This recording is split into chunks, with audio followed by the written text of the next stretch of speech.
dia dianggap sebagai musuh, dia dilempar dengan batu, dia dilempar dengan kayu, dia dilempar dengan tulang onta. Datanglah malakul jibal, malaikat penjaga segala bukit di atas dunia. Kau tunjuk mana bukit yang paling besar ya Muhammad, akan kutimpakan kepada mereka. Hati yang luka biasanya akan marah, akan kecewa, tapi itu tidak terjadi pada Nabi Muhammad sallallahu alaihi wasallam. Apa yang dia katakan? Ya Allah, keluarkan dari tulang sulbi mereka, keluarkan anak cucu mereka yang akan menyembah Engkau. Tidak ada satupun yang akan mempersekutukan Engkau di atas muka bumi ini. Semua orang senang melihatnya karena dia bersih, karena dia rupawan, karena dia sopan dan santun, karena ayahnya meninggal dan ibunya juga sudah lama meninggalkannya. Orang kasihan melihatnya. Maka karena kesenangan hati mereka, mereka sendiri yang memberikan gelar untuknya yang belum pernah mereka berikan kepada orang sebelum dia. Gelar itu bernama Al-Amin, orang yang layak menerima amanah. Amin diambil dari 3 huruf, alif, mim, nun. Dari kata alif, mim, nun muncullah kata amanah. Orang yang mampu menerima amanah disebut Al-Amin. Kita mengatakannya jujur. Lawan daripada amanah adalah khianah, al-khain, pengkhianat. Dia tidak berkhianat. Dia adalah seorang yang mampu mengemban amanah dan terpercaya. Maka semua orang percaya kepada dia. Dari alif, mim, nun, juga akar yang sama dengan iman, akar kata yang sama dengan iman. Maka iman berarti percaya. Dia adalah orang yang dipercaya karena memang dia mampu mengemban amanah. Kapan kebencian itu datang?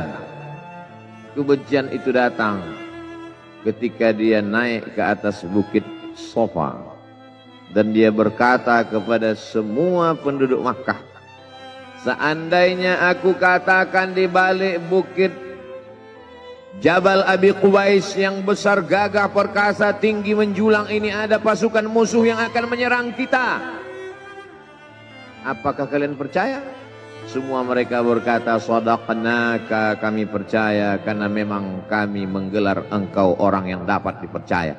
Seandainya aku katakan bahwa ada pasukan musuh yang akan meluluh lantah, akan menghantam, membunuh kita, apakah kalian percaya? Mereka menjawab, shadaqnaka, kami percaya. Seandainya aku katakan bahwa aku menerima wahyu dari Allah dan aku diperintahkan Allah untuk mengabarkan kepada kalian yang baik-baik akan masuk surga, yang jahat-jahat akan masuk neraka, percayakah kalian? Disitulah perlawanan datang, bukan dari orang lain, bukan dari musuh, bukan dari lawan. Perlawanan itu datang dari saudara kandung, dari ayah kandung yang masih ada hubungan darah. Tabban laka ya Muhammad alihadza jama'tana, celakalah engkau Muhammad, apakah hanya untuk ini saja kau kumpulkan kami hari ini? Allah membelanya, langsung Allah membelanya. Dia tidak membela dirinya, tapi Allah mengatakan tabbat yada abi lahabi wa tabba ma aghna anhu maluhu, hartanya tak ada berguna, wa ma kasab, hasil usahanya tak mendatangkan manfaat, wa imra'atuhu hammalatal hatab, istrinya menjadi pembawa kayu bakar, simbol dari adu domba, kata-kata yang membuat menyakitkan hati yang dibawa oleh Ummu Jamil istri Abu Lahab untuk menyiksa, menjelekkan, membuli, menebarkan berita untuk membunuh karakter Sayyidina wa Maulana Muhammad sallallahu alaihi wasallam. Ini bukti kalau hari ini ada anak muda yang rupawan, yang dermawan, yang disenangi lingkungannya, Tidak ada orang yang tersinggung, biasa. Karena Nabi Muhammad SAW juga pernah mengalami hal itu. Tapi begitu kau katakan, aku tadi malam bermimpi bahwa aku mesti hijrah, meninggalkan komunitas peminum khamar, meninggalkan geng kita yang selama ini bicara tentang yang haram, maka disitulah mereka akan berkata, apakah hanya untuk ini saja kita berteman selama ini? Mana persahabatan kita? Apa yang dialami pemuda-pemuda hijrah hari ini dialami oleh Rasulullah SAW 14 abad yang silam. Ketika kau berhasil bisnis, orang senang. Ketika kau berhasil membina rumah tangga, tidak ada orang yang tersakiti. Ketika anakmu lucu-lucu dan kau berada di tengah mereka, tidak terusik kepentingan mereka, tidak terganggu ekonomi mereka, engkau adalah sahabat, engkau adalah teman setia. Tetapi ketika kau tidak ikut kemauan manusia, disitulah engkau sedang melantik dirimu sendiri menjadi musuh. Maka Allah kuatkan hatimu. Wa in tuti' aktsara man fil ardi, kalau kau ikut kebanyakan orang di atas muka bumi, yudilluka an sabilillah, mereka hanya akan menyesatkan engkau dari jalan Allah Subhanahu wa taala. Tapi api itu tidak pernah padam. Kalau dia padam, maka berakhirlah dakwah Islam. Dia terus bergelora, dia terus menyala, dia terus membakar kemunafikan, membakar kemusyrikan, sampai akhirnya embargo pun tiba. Jangan ada yang mau bergabung dengan kelompok Muhammad sallallahu alaihi wasallam. Jangan ada yang mau berkirim makanan, jangan ada yang mau berdagang, jangan ada yang mau menjalin transaksi. Mereka ingin membunuh secara perlahan-lahan. Jangan beli produknya, jangan duduk bersamanya, jangan berteman dengan dia. Kenapa kamu mau berfoto dengan dia? Kenapa kamu mau bergambar dengan dia? Kenapa kamu masih mau mendengar ceramah dia? Adakah orang yang mengalami hal itu hari ini? Adakah ketakutan-ketakutan dari hamba Allah yang mengatakan Allahu Akbar, Allah Maha Besar, tapi takut ditinggalkan kawan, cemas ditinggalkan sahabat? Maka itu pernah terjadi pada kelompok Sayyidina wa Maulana Muhammad sallallahu alaihi wasallam. Kalau pembunuhan karakter tidak berhasil, maka ada yang lebih dahsyat daripada itu. Mereka tawarkan dunia beserta isinya. Wallahi, demi Allah wahai paman, demi Allah wahai Abu Talib, law wada'u syamsa fi yamini wal qamara fi yasari, andai mereka letakkan matahari di tangan kananku, bulan di tangan kiriku, ala an atruka hadzal amr, supaya aku tinggalkan dakwah ini, aku tidak akan meninggalkannya. Bujuk rayu mulai tiba. Itu terjadi pada diri Nabi Muhammad sallallahu alaihi wasallam. Kalau kau tidak mempan dimusuhi, kalau kau tidak mempan dirangkul, kau akan dipukul. Kalau kau tidak mempan dipukul, kau akan dirangkul. Berbagai macam cara, dari mulai yang paling keras sampai yang paling lembut, dari mulai yang paling lembut sampai yang paling keras, sampai akhirnya tempat bergantung itu hilang, lenyap, musnah. Ada dua tempat bergantung. Saudara kandung ayah Abu Talib, mereka tidak mengusiknya karena dia keponakan Abu Talib. Abu Talib anak Abdul Muttalib, Abdul Muttalib anak Hashim, Hashim anak Abdi Manaf, Abdi Manaf anak Qusay, Qusaylah pendiri Darun Nadwah. Mereka keturunan darah mulia dari Adnan. Adnan menerima tetesan darah dari Ismail. Ismail anak kandung Ibrahim alaihissalam. Jangan ganggu dia, karena dia keponakan Abu Talib. Masih ada backing, tapi Allah ingin agar hati itu tidak bergantung kepada manusia. Dia buat Abu Talib meninggal dunia, masih ada lagi tempat bergantung. Dia yang dulu ketika kedinginan datang, dia yang menyelimuti.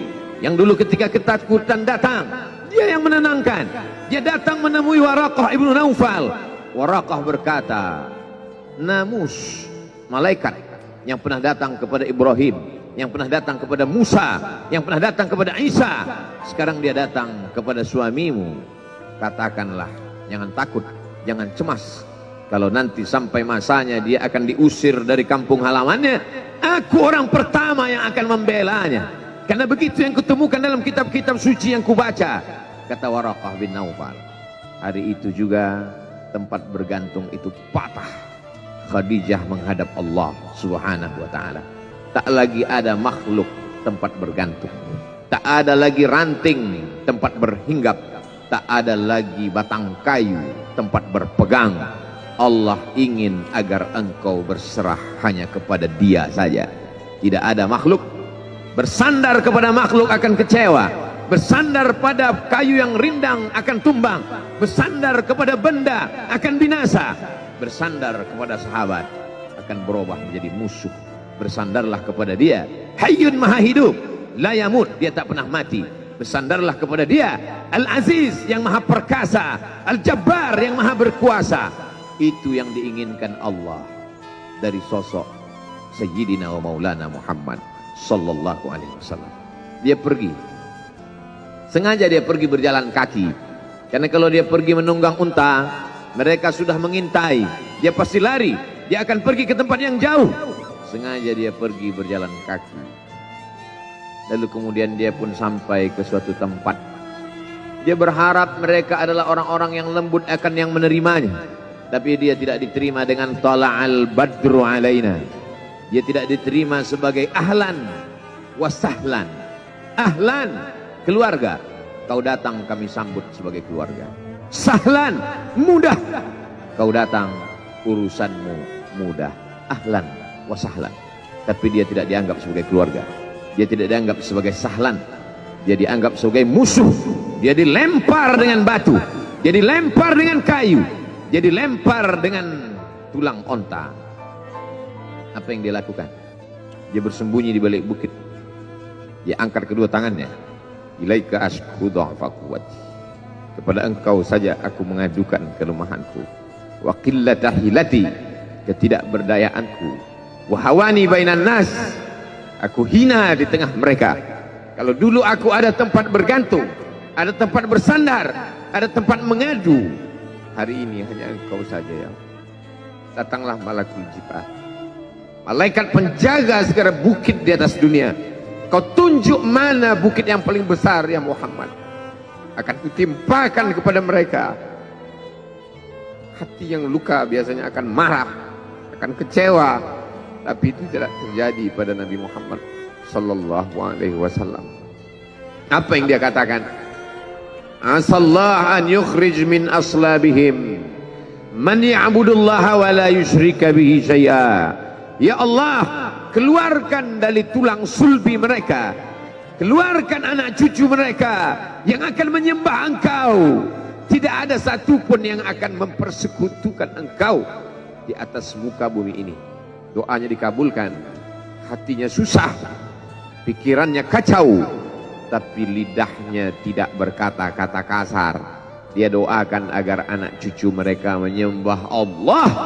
100% penduduk Taif hari ini bersyahadat asyhadu an la ilaha illallah wa asyhadu anna Muhammadan Rasulullah. Doa orang yang teraniaya, doa orang yang terzolimi. Dia berhenti di sebuah kebun. Ada seorang yang bukan terpandang membawakan beberapa ranting anggur sebagai pelipur lara, penghilang haus, pelepas dahaganya. Ketika anggur itu akan masuk ke mulutnya, dia berkata Bismillahirrahmanirrahim, atas nama Allah. Maka hamba sahaya miskin, susah, melarat, perantau yang tak punya apa-apa itu heran. Apa yang kau ucapkan? Bismillah. Kau sebut nama Allah ya. Tidak ada satupun orang di kampung ini kalau makan menyebut nama Allah. Siapa engkau? Aku Nabi yang diutus Allah subhanahu wa ta'ala. Berarti engkau sama dengan orang yang dulu pernah berada di kampungku. Engkau dari mana? Aku dari Ninawi. Ninawi ya. Di sana ada saudaraku, kata Nabi Muhammad SAW. Di sana ada saudaraku, namanya Yunus bin Matta. Yunus bin Matta adalah saudaraku. Sama-sama hamba yang diutus Allah subhanahu wa ta'ala. dia juga diingkari oleh kaumnya. Dia masuk ke dalam lautan, ditelan seekor ikan dalam 3 kegelapan. Gelapnya tengah malam, gelapnya lautan, gelapnya perut ikan. Dia berserah kepada Allah.